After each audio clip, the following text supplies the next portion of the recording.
He spent $7 million on the world's best specialists. 11 doctors. 9 months. 0 results. She spent 2 weeks. And what she told him when he walked through that door shattered everything he thought he knew about saving his son. Riccardo Mancini, a name that made men cross themselves in 3 countries, stood frozen in the doorway of his fortified mansion. His hand moved instinctively toward the Glock beneath his tailored jacket. Then he saw something that shattered every medical report he'd ever commissioned. His son was dancing. Carlo, 8 years old, diagnosed as psychosomatically paralyzed, confined to a wheelchair for 9 months, was standing barefoot in the center of the music room, spinning in slow circles with a woman Riccardo had never properly noticed before. The boy's feet moved across the Persian rug with impossible grace. The same feet that hadn't taken a single step since the night his mother bled out on the marble floor of this very house. Joy, pure, unguarded joy, lit Carlo's face. An expression Riccardo hadn't witnessed since the day before the assassination, before the hit that turned his wife into a corpse and his son into a ghost. The custom-built medical wheelchair sat abandoned near the grand piano, tipped on its side like a defeated enemy. Riccardo's mind raced through the fortune he'd spent. Specialists flown in from Zurich, Vienna, Prague. Experimental treatments, million-dollar brain scans. Neurologists who'd promised years of therapy before Carlo might take a single assisted step.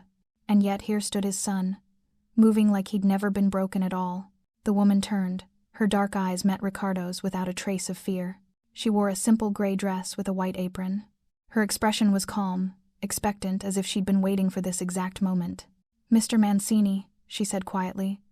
"I'm Lindsay Hall. Your consigliere hired me 2 weeks ago." Riccardo's voice came out rough, dangerous. "What treatment did you use? Which specialist finally?"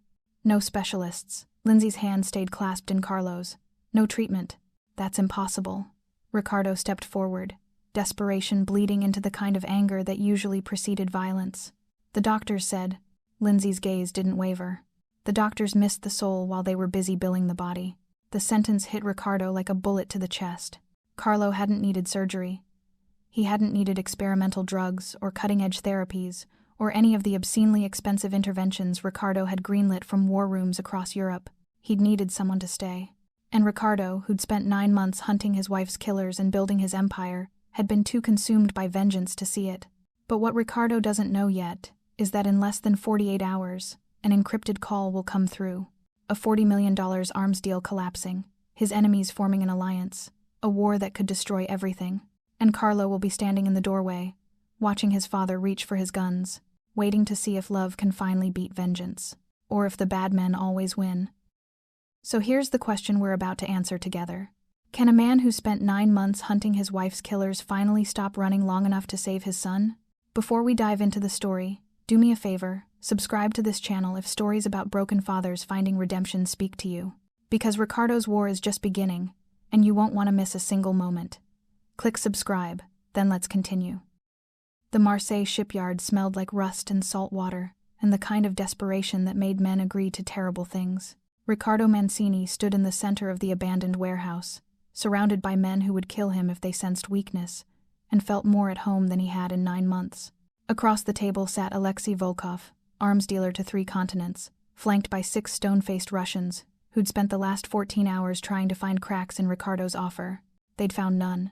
"Your terms are aggressive, Mr. Mancini," Volkov said in heavily accented English, his fingers drumming against the contract.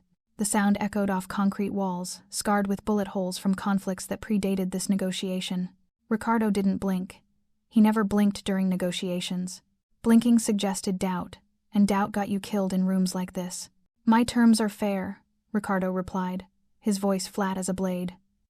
"You need 40 million in clean weapons moved through the Adriatic by month's end, or the Kosovars cut you out entirely. I'm offering you survival. The price is my percentage." One of Volkov's men whispered urgently in Russian. Riccardo caught the word ostorozhno, careful. They were trying to outlast him, banking on exhaustion, breaking his resolve. They didn't know Riccardo Mancini had learned to function on rage and espresso years ago. Sleep was for men who didn't have empires to build. His phone vibrated against the metal table. The screen lit up. "Gilia. Urgent. Carlo." Riccardo's jaw tightened, but he didn't reach for it. Not now.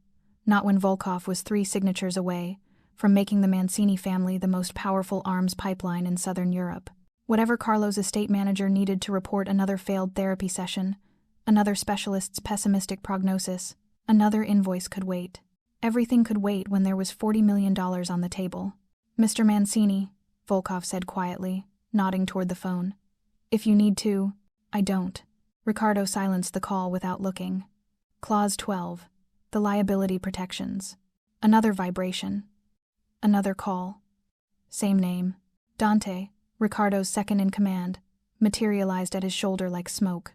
"Boss, it's the 4th call in 30 minutes. Should I?" "Tell Julia I'll call when the ink is dry," Riccardo said, eyes never leaving Volkov's face. Dante hesitated. "It's regarding Carlo's morning assessment." She said it's urgent. Urgent. The word had lost meaning 9 months ago when every phone call became a crisis, every email an emergency, every specialist convinced their particular theory would be the breakthrough. Riccardo had learned to filter the noise. Medical professionals thrived on urgency. It kept their 6-figure invoices justified. "Dante." Riccardo's voice dropped to the tone that had silenced men in 3 languages. "I'm securing a $40 million deal that shifts the power structure of the entire Mediterranean. Carlo has a team of world-class doctors managing his condition. I pay them obscene amounts of money specifically so I don't have to manage every fluctuation." "Handle it." Dante nodded and disappeared. Volkov watched the exchange with an expression Riccardo couldn't quite read. Pity, maybe, or judgment. Riccardo didn't care. Men like Volkov, who let sentiment bleed into business decisions, ended up across tables like this one, desperate, cornered, signing away their leverage. Riccardo had built his empire on a simple philosophy. Every problem has a price in money or blood, usually both. Carlo's condition was no different. The best neurologists, the most advanced equipment, the cutting-edge facilities, Riccardo had purchased them all. He'd thrown $7 million at his son's paralysis in 9 months. Money would fix it. Money and protection fixed everything. It had to.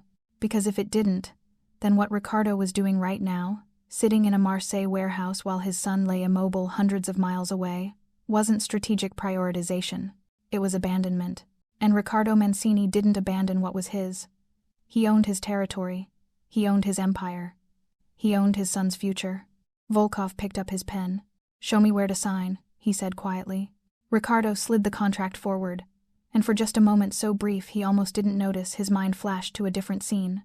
A marble floor slick with blood. His wife's eyes, vacant and staring. Carlo standing 3 feet away, frozen in shock, unable to scream. The smell of gunpowder mixing with the scent of her perfume. Then Volkov's signature hit the paper, and the memory dissolved like smoke. Another deal closed. Another 40 million secured. Another territorial expansion locked in. Another night his son would wonder if his father was coming home. Riccardo's phone buzzed one more time as he stood to leave. He powered it off without reading the message. Even in 5-star hotels, even after nights like this, Riccardo still slept with a loaded Glock under his pillow. Trust was a luxury he couldn't afford. Not since the night he'd learned that love could be taken away with a single bullet. The iron gates of the Mancini estate opened without a sound, their motion so smooth it seemed almost apologetic. Riccardo's armored Mercedes glided up the circular driveway, past manicured hedges maintained by a team who worked only at night, past surveillance cameras that tracked every angle, past the guard station, where 3 armed men monitored feeds from 47 different positions. He'd built a fortress after the assassination. Bulletproof windows, reinforced walls, a security system that cost more per month than most men earned in a year. But he still couldn't keep the ghosts out. The mansion rose before him in the pre-dawn light Italian Renaissance architecture, imported limestone, 18 rooms he'd purchased but never actually lived in. Not in any way that mattered. The entrance hall alone was larger than most homes. 2 stories of vaulted ceiling, and a chandelier that had once hung in a Florentine palazzo. Riccardo had acquired it from a collector who'd learned that refusing the Mancini family was bad for business. Everything gleamed. Everything was perfect. Everything was dead. Riccardo stepped from the car before his driver could open the door. His footsteps echoed across the Venetian marble. New marble. Installed 3 months after the hit. The original had been impossible to clean. Some stains went deeper than stone. And then he saw it. The wheelchair. It sat in the center of the entrance hall, positioned beneath the chandelier like some kind of obscene sculpture. State-of-the-art design, carbon fiber frame, ergonomic seating engineered by orthopedic specialists in Switzerland. Riccardo had paid 38,000 euros for it, a price that seemed obscene, until the specialist explained it was an investment in mobility. Mobility Carlo had never achieved. 2 guards stood flanking it, as if someone might try to steal a wheelchair from a house designed to withstand a small army. A monument to Riccardo's failure, protected like everything else he couldn't fix. He moved past it without looking, heading for his study on the 2nd floor. The medical files were in his safe, organized chronologically, because Riccardo Mancini didn't do chaos, even in failure. He pulled them out now, spreading them across his mahogany desk in a mosaic of expensive futility. Dr. Castellano, Chief of Neurology, Milan. Date, February 24th. Patient presents with functional paralysis of lower extremities immediately following witnessed traumatic event, maternal homicide. No structural abnormalities detected via MRI. Neurological function, intact. Motor control assessment. Psychosomatic presentation. Trauma-induced paralysis. Invoice. Oshibiyong. 9 months, $7 million, 11 specialists across 4 countries. And the only progress was a more expensive wheelchair and a house that felt more like a mausoleum than a home. Riccardo looked up at the ceiling, toward the east wing where Carlo's room waited in the expensive silence. When was the last time he'd been inside? 4 weeks? 5? He pulled out his phone, checking the encrypted messages he'd ignored during the Marseille negotiation. 17 messages from Giulia, 12 about Carlo's condition, 5 about security updates on the Bianchi family's movements. He'd answered the ones about the Bianchis. The realization hit him like a fist to the sternum. He'd been so busy tracking his wife's killers, planning his revenge, that he hadn't seen his son in over a month, hadn't held him, hadn't asked him how he felt, hadn't done anything except sign invoices and approve security upgrades. The house pressed in around him. Luxury turned to weight. The Renaissance paintings he'd intimidated collectors into selling. The imported fixtures he'd chosen from catalogs in Dubai hotel rooms. The custom security system that beeped every 30 seconds. A constant reminder that safety was measured in sensors and armed response times. No child's laughter. No life. Just expensive emptiness and the constant hum of danger. He'd built a fortress, but he'd forgotten to build a home. Riccardo stood, moving through hallways lined with art he'd never looked at, past rooms he'd never entered. He climbed the stairs to the 3rd floor, where Carlo's room occupied the corner of the east wing. The most secure room in the house. Motion sensors tracked his approach. Panic buttons installed at child height, every 3 feet. A reinforced door designed to withstand forced entry. Bulletproof windows. A dedicated security feed monitored 24/7 by the guard station. Riccardo had turned his son's bedroom into a bunker. Because he couldn't protect Carlo emotionally, so he'd overprotected him physically. His hand hovered over the doorknob. Inside, Carlo would be sleeping, or pretending to sleep, which the night nurses said he did often. The boy who used to run to greet him at the door. The son who'd laugh at his terrible jokes and beg for bedtime stories. The child Riccardo had lost twice, once to trauma, once to his own absence. Behind him, a security system beeped. Somewhere in the house, armed guards changed shifts. Surveillance feeds continued their endless watching. And in the silence between the mechanical sounds, Riccardo finally heard what was missing. His son's voice. He turned away from the door without opening it. He'd check on Carlo later, after he reviewed the Bianchi intelligence, after he planned the next phase of his expansion, after he'd done all the things that felt more urgent than the child sleeping behind reinforced steel.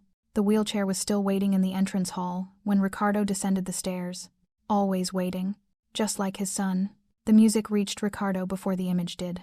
Soft, delicate Chopin, he thought, though he'd never learned to distinguish one classical piece from another. That had been Isabella's territory. The music room had been hers, the grand piano her sanctuary, the place she'd escaped to when the weight of being married to a man like him became too heavy. He hadn't opened that door since the funeral. Riccardo's hand moved instinctively to the Glock beneath his jacket as he approached. Old habits. In his world, unexpected sounds meant threats. Music in a room that should be empty meant someone had breached his security.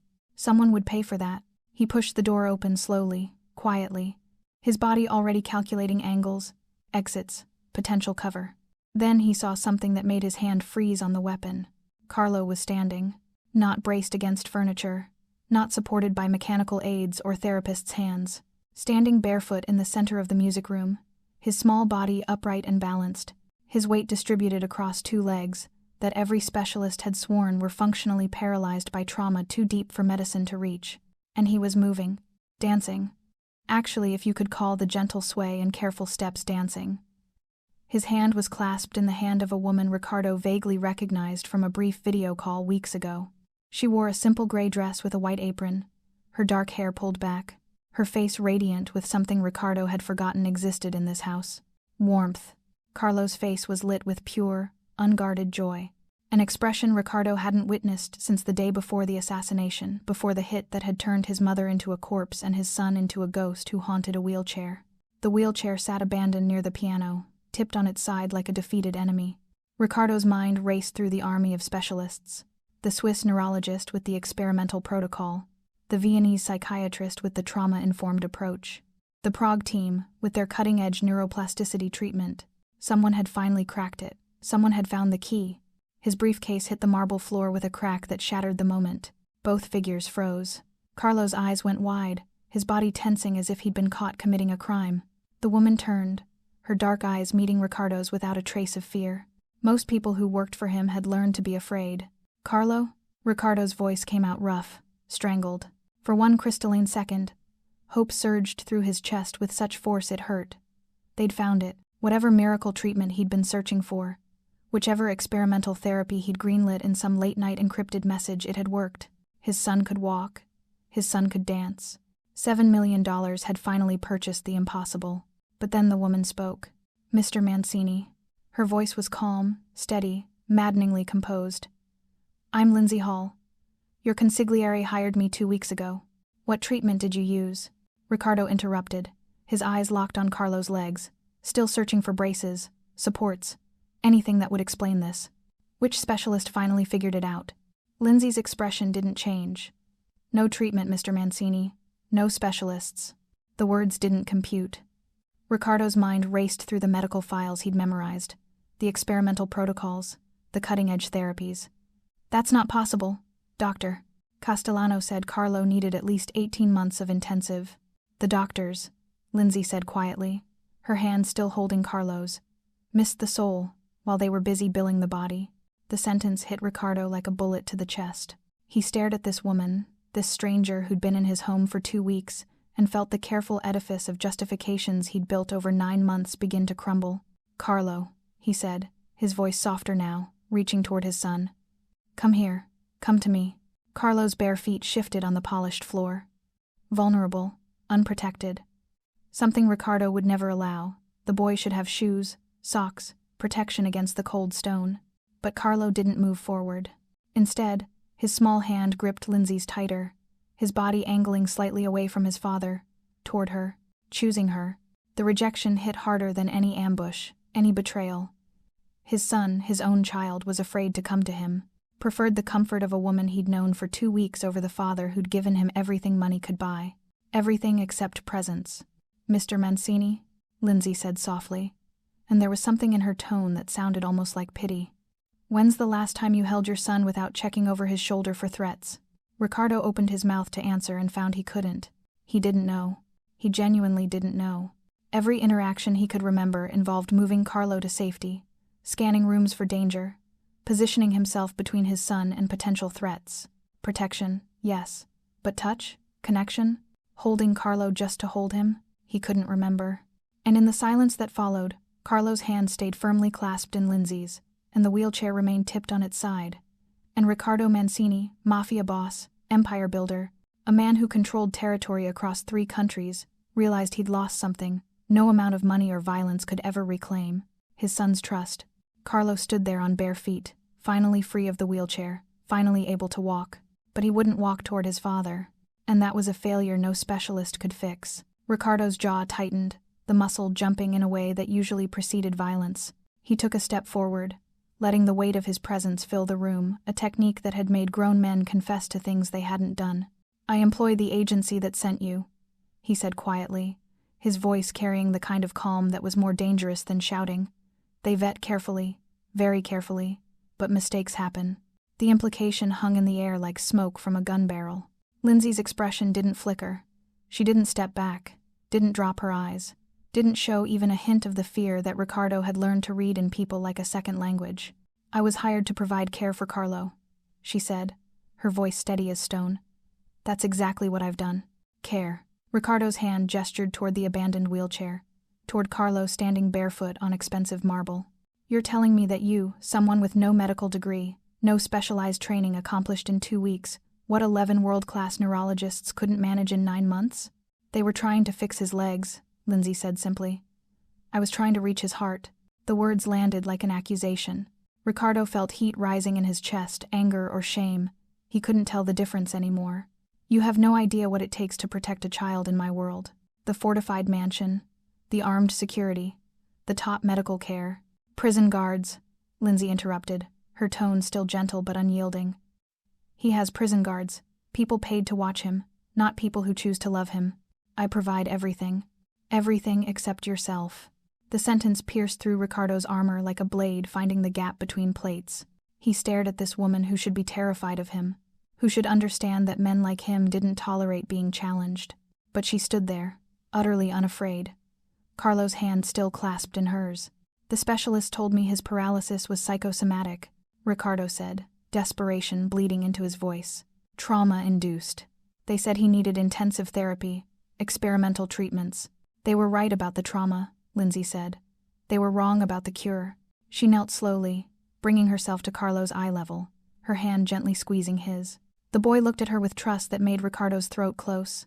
Carlo's body didn't stop working, Mr. Mancini. His mind shut it down.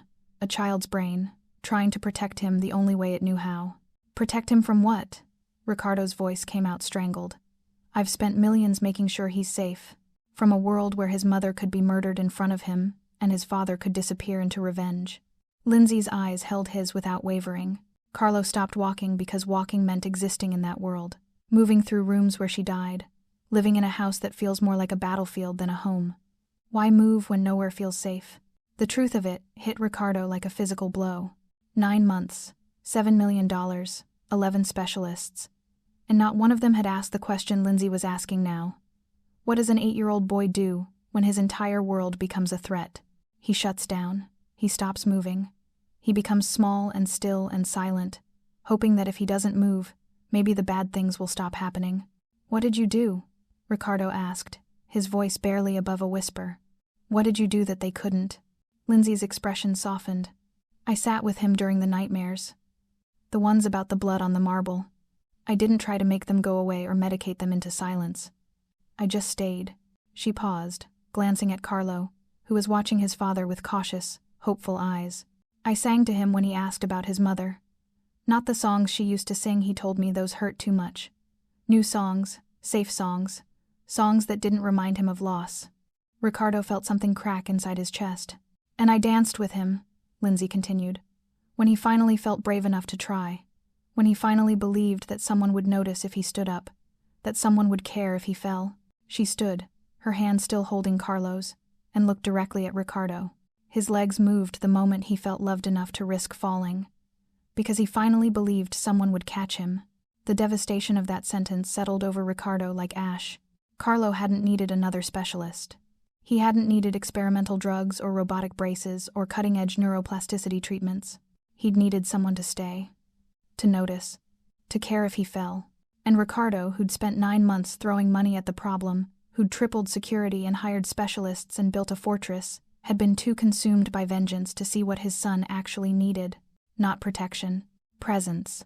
Mr. Mancini, Lindsay said quietly, and for the first time, there was something almost like compassion in her voice. Carlo has been waiting. Not for a cure. For you. Not the soldier. Not the boss. Just you. Riccardo looked at his son, standing barefoot on marble that had once been stained with his mother's blood, and realized the horrible truth. Carlo had been waiting for his father to come home. Not physically, Riccardo had come home plenty of times, between deals and territory expansions, and hunting the Bianchi family. But emotionally, without the guns and the rage, and the constant scanning for threats, just a father, present, available, there. And Riccardo had been too afraid of his own grief to give his son what he needed most. For the first time in years, someone had spoken to Riccardo Mancini without fear, and he couldn't use intimidation to avoid the truth she was telling. Riccardo's study was on the 3rd floor, A room designed to feel like power-reinforced walls that could withstand small arms fire, hidden weapons cache behind a false panel, secure phone lines encrypted 3 ways. He'd retreated here after Lindsay's words had stripped him bare, seeking refuge in the one language he still understood. Data. The medical files were stored in a custom cabinet, organized chronologically because Riccardo Mancini didn't do chaos, even in failure. He pulled them out now, spreading them across his desk in a mosaic of expensive futility. 9 months of specialists. $7 million. And he'd never actually read them. Not really. He'd scanned for timelines, treatment options, invoices to approve, but he'd never stopped to see what they were actually telling him. Dr. Castellano, Chief of Neurology, Milan. Date: February 24th, 12 days after the hit. Patient presence with functional paralysis of lower extremities, presenting immediately following witness traumatic event, maternal homicide. No structural abnormalities detected via MRI. Neurological function, intact. Motor control assessment, psychosomatic presentation. Invoice, Oshibiyong. Riccardo's eyes caught on a word he'd skipped over 9 months ago. Witnessed. Carlo had witnessed it. Had watched his mother bleed out on the marble floor while Riccardo was across the city, negotiating a shipment that suddenly seemed obscenely meaningless. And Riccardo had read this report in a car between meetings and focused only on the timeline. 18 months of therapy. A problem with a deadline. Something he could schedule around. He'd never stopped to think about what witnessed traumatic event actually meant for an 8-year-old boy. He pulled the next file. Dr. Adler, pediatric psychiatrist, Vienna. Date: April with. Patient exhibits severe PTSD, unprocessed trauma, possible survivor's guilt. Emotional withdrawal noted. Recommends twice-weekly sessions, possible pharmacological intervention for anxiety and intrusive thoughts. Invoice, Shipparzabek, survivor's guilt. Riccardo's hands trembled slightly as he set the report down. Carlo felt guilty for surviving. An 8-year-old child believed he should have died instead of his mother, or that he should have somehow saved her. And Riccardo had never asked what that looked like, had never sat with his son and asked what he was feeling. He'd just authorized the sessions and added a child psychologist to the staff. More professionals, more intervention, not presence. Another file. Dr. Rousseau, experimental neuroplasticity, Geneva. Date: May quindecith. Patient shows no response to standard intervention. Recommend trial of experimental neuroplasticity protocol. Success rate in similar trauma cases, 28%. Invoice. Gushiboyang. Riccardo remembered approving this one from a secure location in Prague. 28% success rate. He'd greenlit a nearly 6-figure treatment with worse odds than Russian roulette because the alternative actually addressing the trauma, actually being present, would have required something he didn't have. Time. Vulnerability. The courage to face his own grief. The pattern emerged as he read deeper. Every single test showed the same thing. Normal physical function. No nerve damage. No muscular atrophy. No structural reason Carlo couldn't walk. The paralysis had never been in his son's legs. It had been in his heart. He found Dr. Castellano's July follow-up, 3 months after the initial assessment. His eyes caught on a section he'd never noticed before. Nursing notes. Documented observations from the staff. Patient repeatedly asks, "Is Papa coming home?" And, "Did Papa find the bad men yet?" Becomes agitated during evening hours, when Mr. Mancini typically calls to check security protocols. Physical therapy sessions show minimal engagement. Patient appears to be going through motions rather than actively participating. Riccardo's throat constricted. Carlo had been asking for him, every day, waiting to see if his father would come home, if he'd stopped hunting long enough to remember he had a son who needed him. And Riccardo's response to that report, documented in his own encrypted reply. Increase security detail to 24/7 rotation. Add child psychologist to staff for daily sessions. More protection, more professionals. Not presence. The final report was dated 3 weeks ago. Dr. Bergström, residential psychiatric treatment, Stockholm. After 9 months of observation and intervention, patient remains non-ambulatory, despite no physical impediment. Recommend residential psychiatric treatment facility specializing in childhood trauma. Current home environment characterized by hypervigilance, emotional unavailability of primary caregiver, and unresolved trauma. Patient requires stable, emotionally present care that current situation cannot provide. The implicit message was clear, brutal, undeniable. The problem isn't medical. The problem is you. Riccardo stared at the words, emotional unavailability of primary caregiver, and felt them like a sentencing. $7 million spent on experts who'd told him the truth in clinical language he'd chosen not to understand. Each invoice a receipt for his absence. Each specialist a hired substitute for the fatherhood he couldn't bring himself to give. He'd weaponized their findings into more medical intervention, more security, more everything except what Carlo actually needed. Him, just him, present, available, there. A piece of paper slipped from Dr. Adler's April file, a nursing assessment, handwritten notes in the margins. Riccardo's eyes found one sentence, scrawled in blue ink by someone whose name he'd never know. Patient asked if his legs stopped working because he's being punished for not saving his mother. The words destroyed him. Carlo thought his paralysis was punishment, divine retribution for failing to save Isabella. An 8-year-old boy, carrying guilt that should have been impossible for a child to bear. And Riccardo had been so consumed by his own guilt, his own rage, his own need for vengeance, that he'd never stopped to ask his son what he was feeling. The specialists hadn't failed Carlo. Riccardo had. He'd hunted his wife's killers while his son died inside. And no amount of money, no fortress of security, no army of professionals could fix what only a father's presence could heal. Riccardo lay in a bed that cost more than most cars, staring at a ceiling he'd never actually looked at before. The sheets were Italian silk, custom woven, absurdly expensive. But silk didn't make sleep come any easier when your mind was at war with itself. The loaded Glock sat on the nightstand, exactly where it always did. Security feeds played silently on 3 mounted screens, 47 different angles of a fortress designed to keep threats out. But the real threat had been inside all along. He'd kept his phone off for 3 hours now, an act so foreign it felt like severing a limb.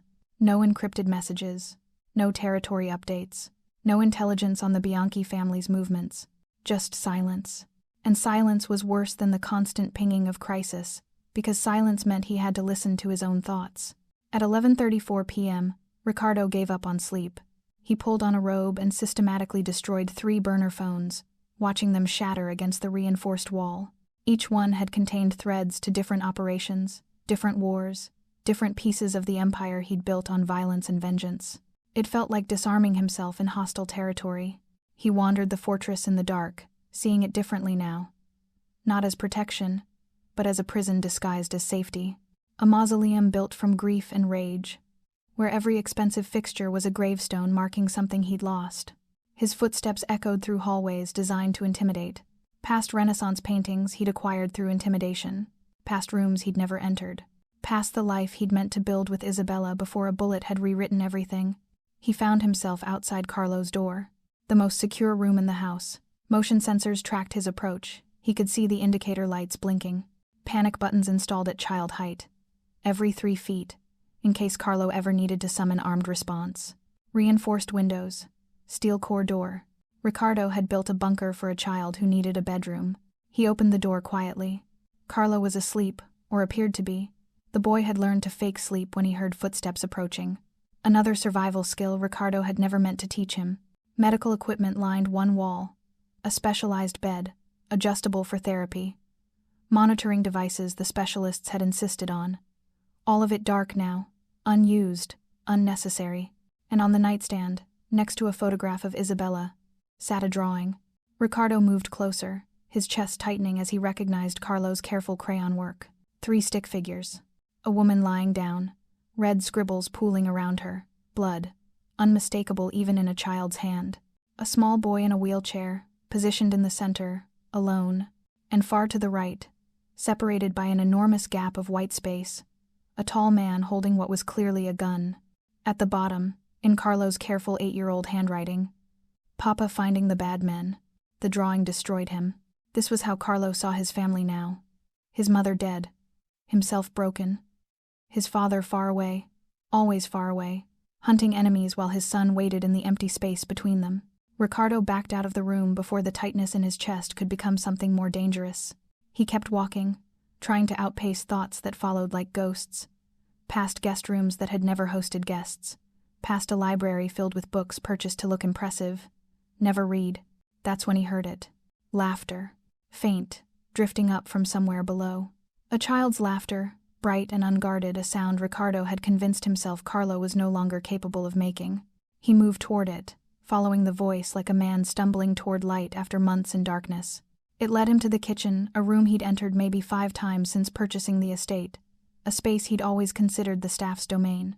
The door was slightly ajar, warm light spilling into the darkened hallway. Riccardo approached quietly, something stopping him from announcing his presence. Through the gap, he could see them. Carlo sat at the kitchen island, perched on a stool, his bare feet, his working feet swinging freely beneath him.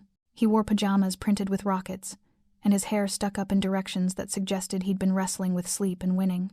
And across from him, flour dusting her apron and a smudge of chocolate on her cheek, was Lindsay. "You have to fold it gently, not attack it," Carlo was saying, giggling so hard he could barely speak. Lindsay held up a mixing bowl with mock seriousness. "I'm folding with authority." "That's not a thing." Carlo dissolved into laughter again, the sound so pure it physically hurt Riccardo to hear. "It is now," Lindsay declared solemnly. "I just invented it. Authoritative folding. It's going to revolutionize baking." This was his son, the same child who'd sat silent and withdrawn for months, who'd stopped speaking in full sentences, who'd looked at Riccardo with eyes that held nothing but resignation and fear. Here, now, at midnight in a kitchen Riccardo had never used, Carlo was alive. Lindsay expertly folded the dough, then slid the bowl across to Carlo. "Your turn. Show me this gentle technique you claim is superior." Carlo took the bowl carefully, his small hands steady, and folded the dough with exaggerated delicacy. "See? This is how normal people do it." "Normal is overrated," Lindsay replied, smiling. "Besides, if we were normal, we wouldn't be making midnight cookies." "Are we rebels?" Carlo asked, the word coming out with the kind of reverence only a child could muster. "The most dangerous kind," Lindsay confirmed. "We're rebels with cookie dough." Carlo laughed again, and Riccardo felt something shatter inside his chest, something that had been frozen solid since the assassination, since the moment he'd decided emotion was a luxury he couldn't afford. He stood in the darkened hallway, watching his son experience joy with a woman who'd been in their home for 2 weeks, and the contrast was devastating. This was what Carlo needed. Not armed guards or revenge or a father consumed by vengeance. Just someone who would fold dough with him at midnight and make him feel like a child again. Not a victim to be avenged. Lindsay helped Carlo wash his hands in the sink, her movements gentle, unhurried. And Riccardo noticed something that made his throat close. Carlo didn't flinch when she reached toward him, didn't tense, didn't pull away, didn't exhibit any of the hypervigilance he showed whenever Riccardo approached, because Lindsay made him feel safe. And Riccardo, with all his weapons and security and violence, only made him feel afraid. He left before they could see him, retreating back to his reinforced bedroom, where a loaded gun waited and security feeds played endlessly. But he couldn't stop hearing it. His son's laughter, a sound he'd forgotten existed, a sound that had been absent for 9 months. And Riccardo realized with crushing clarity that while he'd been hunting his wife's killers, he'd lost his son to something far more insidious than death. Silence. The encrypted phone erupted at 5:47 a.m., vibrating against the nightstand with the urgency of a fire alarm. Riccardo had managed maybe 90 minutes of sleep, his mind still replaying the image of Carlo laughing in the kitchen, the sound echoing in spaces he hadn't known were empty. He grabbed the phone. Dante's name flashed on the screen. "Talk to me. Boss, we have a situation." Dante's voice was tight, controlled the tone he used when things were catastrophically wrong. "Marseille is collapsing. Volkov's backing out." Riccardo sat up, the familiar adrenaline already flooding his system. "That's not possible. We signed the contract 48 hours ago. He's claiming we're distracted and vulnerable. Says the Mancini family doesn't have the focus to execute a deal this size." Dante paused. "Intelligence suggests they know about Carlo's condition." Someone talked. The words hit Riccardo like a fist. His son's medical crisis had become a liability, a weakness his enemies could exploit. "There's more," Dante continued, and Riccardo could hear the dread in his voice. "Volkov's people are in talks with the Bianchis." The room tilted. The Bianchis, the family who'd ordered the hit, the men who'd turned Isabella into a corpse on their marble floor. The enemies Riccardo had been hunting for 9 months with single-minded obsession. "If this alliance forms," Dante said quietly, "we're looking at a coordinated assault on our territories. They'll move on the ports first, then the northern routes. We could lose everything, boss. Everything you've built." Riccardo was already moving, his body operating on muscle memory. Shoulder holster, Glock secured, ankle piece, backup magazine. The ritual of arming himself had become so automatic he could do it in the dark. I'm on my way, he said. Have the plane ready in. Papa? Riccardo froze. One arm through his jacket, the phone still pressed to his ear. Carlo stood in the bedroom doorway, small and rumpled in his rocket ship pajamas, his blonde hair sticking up at angles. His bare feet, his working feet planted on the floor Riccardo had worried would be too cold for him. But Carlo's face held no hope, just resignation. You're leaving again, the boy said. Not a question. A statement delivered with the flat certainty of a child who'd learned not to hope. Carlo, you always leave when the bad men need you. The sentence landed like a verdict. Lindsay appeared behind Carlo, her hand resting protectively on his shoulder. She looked at Riccardo with an expression that was somehow both gentle and uncompromising. Mr. Mancini, she said quietly, perhaps you should take that call in your study. It wasn't a suggestion. Riccardo nodded, squeezing past them both, avoiding Carlo's eyes because looking at them hurt too much. He closed the study door and lifted the phone back to his ear. Dante, I need you too. The door opened without a knock. Lindsay stood in the threshold, and the expression on her face was the same one she'd worn yesterday, calm, unwavering, absolutely unafraid of a man who could end her employment with a phone call. Or worse. Dante, I'll call you back. Riccardo ended the call before his second-in-command could protest. Miss Hall, this is extremely— You're leaving, Lindsay interrupted. Again. Not a question. There's a crisis. A $40 million deal is collapsing, and my enemies are forming an alliance that could— There's always a crisis, Lindsay said, her voice sharpening. There will always be a crisis. That's how you've designed your life, one emergency after another, each one justifying why you can't be here. Riccardo's jaw tightened. You have no idea what's at stake. If Volkov allies with the Bianchis, my family is at war. Carlo becomes a target. Everything I've built to protect him. To protect him? Lindsay's eyes flashed. Or to avenge her? The question landed like a bullet. Riccardo felt heat rising in his chest, anger or shame. He couldn't tell the difference anymore. This isn't just about revenge. If I don't respond, if I show weakness— You've been hunting your wife's killers for 9 months, while your son has been dying inside. Lindsay cut in. You call it protection, but you're just running from the one thing that terrifies you more than any rival family. And what's that? Riccardo's voice dropped to the tone that usually preceded violence. Sitting with your grief. Being vulnerable with the only person you have left who actually loves you. The words stripped him bare. You don't understand this world, Riccardo said, desperation bleeding into anger. If I don't respond to this threat, if I let them see weakness, Carlo becomes a target for every family that wants to move on Mancini territory. I'm doing this for him. Carlo asked me this morning if you'd come home for breakfast, Lindsay interrupted, her voice steady as stone. Or if you'd leave to find more bad men.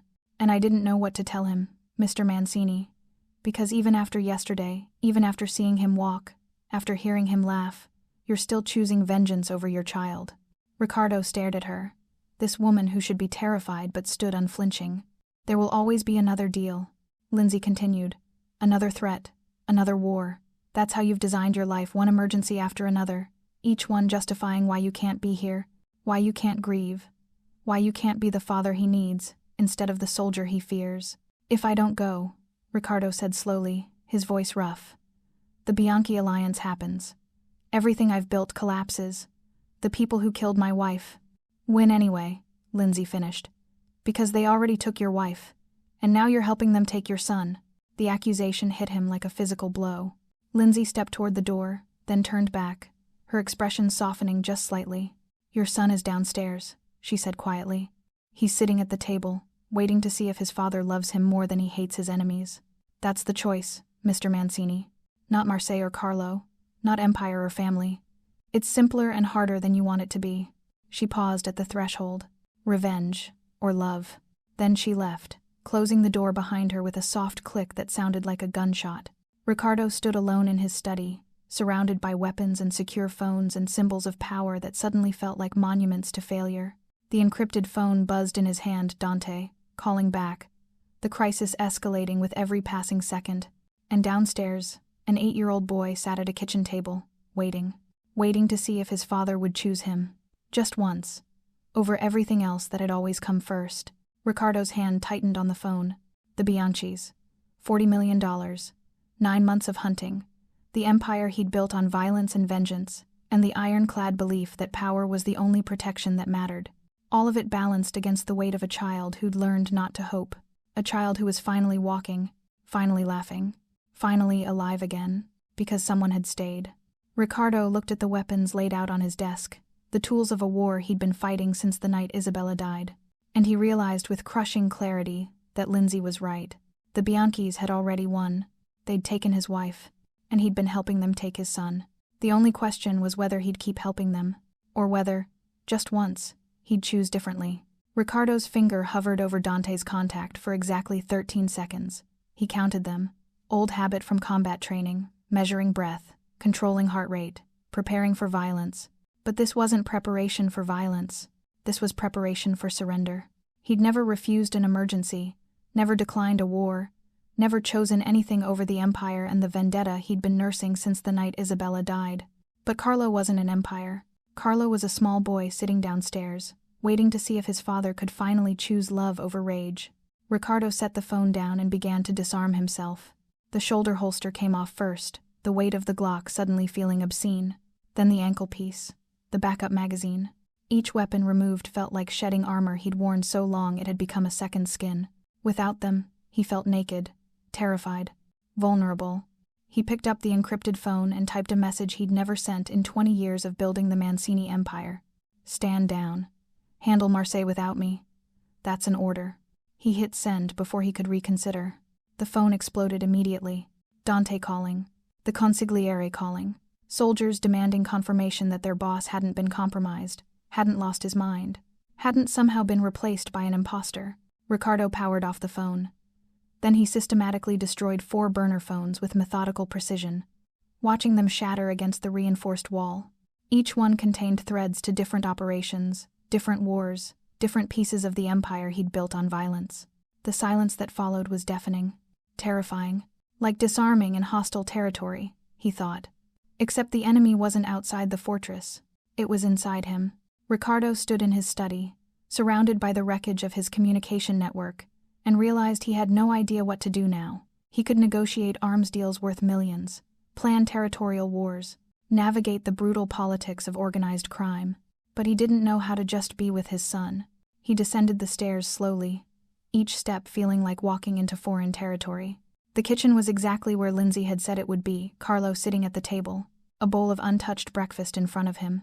The boy's body was tense, careful, braced for disappointment. He'd learned to expect his father to leave.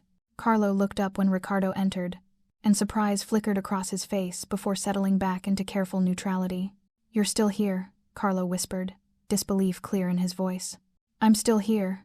Riccardo moved closer, his hands empty of weapons for the first time in years. "I cancelled Marseille. The Bianchis can wait." "You can't." Carlo's eyes went wide, genuine shock, replacing the resigned acceptance he'd worn like armor. "You cancelled it?" His voice was small, tentative, afraid to believe. "But you said it was important. You said, I was wrong." The words felt clumsy, insufficient, but they were the truth. "You're more important than any deal, than any war. I should have known that 9 months ago." Lindsay appeared from the pantry, carrying a bag of flour and a mixing bowl. She stopped when she saw Riccardo, and something passed across her face, approval, maybe, or relief. "Mr. Mancini," she said, "we were going to make bread this morning. Would you like to join us?" Riccardo looked at the flour, at the mixing bowl, at his hands that had only ever known how to hold weapons and count money and break things. "I don't know how to bake," he admitted. Carlo's small voice cut through the silence. "Lindsay taught me. She could teach you too, if you want." The hope in his son's voice, fragile, tentative, but real, made Riccardo's throat tighten. He nodded, unable to speak past the emotion lodging there. They baked bread together. Lindsay guided them through the steps with patient precision, and Riccardo found himself kneading dough with hands trained for violence, learning gentleness he'd forgotten existed. "You can't force it," Carlo said, demonstrating the proper technique with his small hands. "You have to be patient or it doesn't rise. Lindsay says bread knows when you're trying to rush it." Riccardo watched his son work the dough and realized Carlo was teaching him about more than bread, about patience, about care, about the things that couldn't be forced or bought or secured through violence. "Here," Carlo said, reaching for Riccardo's hand to adjust his grip. "Like this," and Riccardo noticed it. Carlo didn't flinch. For the first time in 9 months, his son reached toward him without fear, without the automatic tension that had become reflexive whenever Riccardo approached. The moment broke something inside Riccardo's chest. When the bread was rising, Carlo looked up at his father with an expression that was equal parts hope and terror. "Do you want to learn the dance Lindsay taught me?" Riccardo's first instinct was to refuse. Men like him didn't dance, didn't show softness, didn't do things that had no strategic purpose. But then he looked at Carlo's face, hopeful, vulnerable, giving his father another chance despite every reason not to, and Riccardo chose differently. "Yes," he said, "I'd like that." Lindsay put on the same soft music that had been playing when Riccardo first discovered Carlo standing. Carlo moved to the center of the kitchen and held out his small hand. Trusting. Offering. Riccardo took it, feeling his son's pulse against his palm, alive, trusting, real. "You just sway," Carlo said, demonstrating. "Lindsay says you're not performing, you're just being. Being." Such a simple word for something Riccardo had forgotten how to do. He swayed with his son in their fortified mansion, surrounded by security systems and bulletproof windows and all the apparatus of protection he'd built to keep threats out. And for the first time in 9 months, neither of them was afraid. The music was soft. Carlo's hand was warm in his, and Riccardo felt the rage that had sustained him since Isabella's death begin to crack, making space for something more fragile but infinitely more valuable. Connection. When the song ended, Carlo looked up at him with eyes that shimmered with tears he was trying to hold back. "You stayed, Papa." Riccardo knelt down, bringing himself to his son's level, and pulled Carlo into an embrace he should have given 9 months ago. "I stayed," he whispered into his son's hair. "And I'll stay tomorrow too, and the day after that. I'm done running." Carlo's small arms wrapped around his neck, holding tight, and Riccardo felt wetness on his collar that might have been Carlo's tears. Or his own. He'd finally made the right choice. Not the strong choice. Not the strategic choice. The right one. 3 weeks had passed since Riccardo canceled Marseille, and the wreckage was exactly as catastrophic as predicted. The Volkov deal collapsed spectacularly. The Russian had allied with the Bianchi family within 48 hours, forming a coalition that shifted the entire power structure of the Mediterranean. The Mancini family lost 2 key operations, the Adriatic shipping routes and the northern weapon pipelines. Several soldiers defected, sensing weakness. Territorial disputes flared in regions that had been stable for years. The underworld whispered, "Mancini's gone soft." The boss lost his edge. He chose his kid over the empire. Riccardo read the intelligence reports once, sitting in his study while Carlo played in the garden below. The numbers were brutal. The strategic losses significant. His enemies were circling, sensing vulnerability. He locked the reports away without responding to a single one. He'd lost territory before. He could reclaim it, but he couldn't reclaim lost time with Carlo. On a Saturday morning, Riccardo loaded the wheelchair into his car personally. Carlo sat in the passenger seat, watching as his father secured the custom-built prison that had held him captive for 9 months. They drove to the children's hospital in silence, the wheelchair visible in the rearview mirror like a monument to everything that had been broken and was finally being left behind. The hospital director met them at the entrance, gratitude written across her face. This was 38,000 euros worth of equipment they could never have afforded. "This belonged to my son," Riccardo said quietly, watching orderlies carefully remove it from the vehicle. "He doesn't need it anymore. Maybe it can help another child." He paused, glancing at Carlo, who was watching the wheelchair being wheeled away with an expression of profound relief. "Tell them," Riccardo continued, "tell them that healing looks different than we expect." Carlo rolled down the window and waved enthusiastically. "Arrivederci, chair," he called out, his voice carrying pure, uncomplicated joy. And just like that, the last symbol of their shared imprisonment was gone. When they returned home, Riccardo found Lindsay in the kitchen, preparing lunch.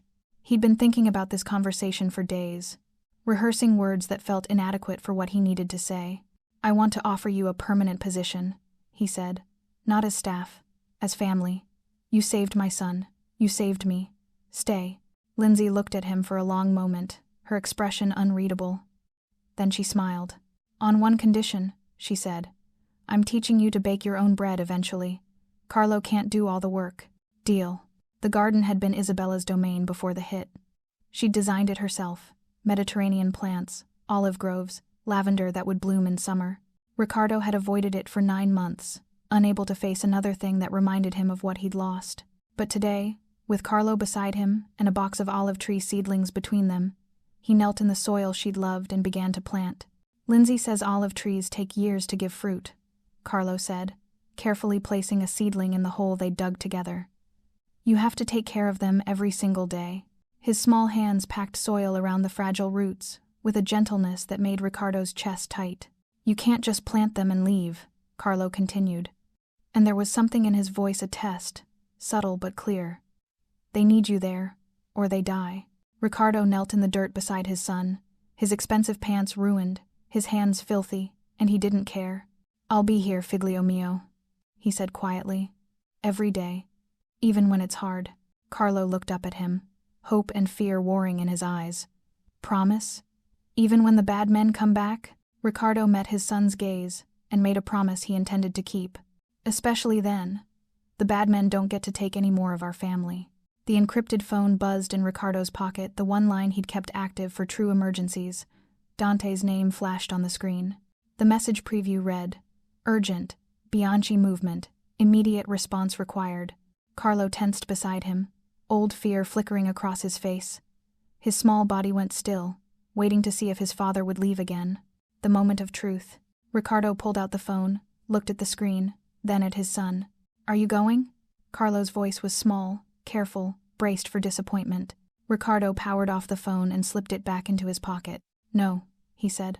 "Dante can handle it. I'm staying right here." Carlo's eyes widened. "But what if it's important?" "You're important," Riccardo interrupted gently. "And I have commitments. Teaching you to fish like Nonno taught me. Reading the end of that book we started last night.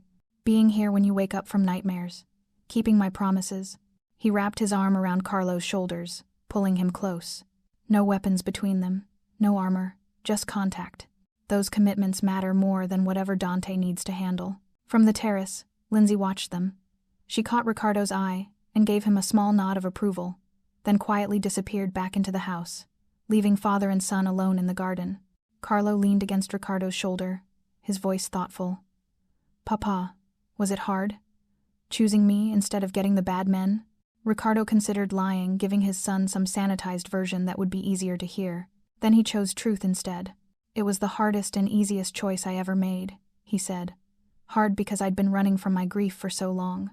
Running into violence and revenge because it was easier than sitting with how much I missed your mother. Easy because you matter more than anything I'd been running toward." Carlo processed this, his small fingers working soil around another seedling. "Lindsay says sometimes people have to fall before they learn to stand upright," he said quietly. "She says you fell too, just different than me." Riccardo smiled despite the ache in his chest. "She's right. We both did. But we're standing now. Together," Carlo added. "Together." They stayed in the garden until sunset. Riccardo's secure phones died from unanswered calls. Territories shifted without him. His empire restructured while he planted trees with his son, their hands working the same soil Isabella had loved. Carlo eventually fell asleep against Riccardo's side, his breathing deep and even, finally feeling safe enough to be completely vulnerable. And Riccardo sat there in the fading light, surrounded by olive tree seedlings that would take years to bear fruit, and understood something profound. The miracle wasn't that Carlo could walk again. The miracle was that Riccardo had finally stopped running from his grief, from his son, from the only thing his wife had asked him to protect before she died, their child's heart. Some things couldn't be rushed or forced or bought with money or secured through violence. Some things could only be tended with patience and presence. Like olive trees, like suns, like healing. The evening air carried the scent of lavender and soil and possibility. In the distance, Riccardo could hear the security systems beeping their endless vigilance. The fortress remained. The guards stayed at their posts. The bulletproof windows still protected them from outside threats. But inside, something had changed. Inside, there was finally life. Riccardo looked down at his sleeping son and felt something he hadn't experienced since the night Isabella died. Not happiness that would take time. Not peace, he wasn't sure he'd ever fully find that. But purpose. Clear, simple, undeniable purpose. He hadn't found peace. But he had finally found purpose. And for the first time since the assassination, Riccardo Mancini felt like he was home. Riccardo learned that love isn't about protection, it's about presence. If you've ever had to choose between what feels urgent and what actually matters, subscribe for more stories that will make you question everything you thought you knew about strength, sacrifice, and what it really means to be there for the people you love.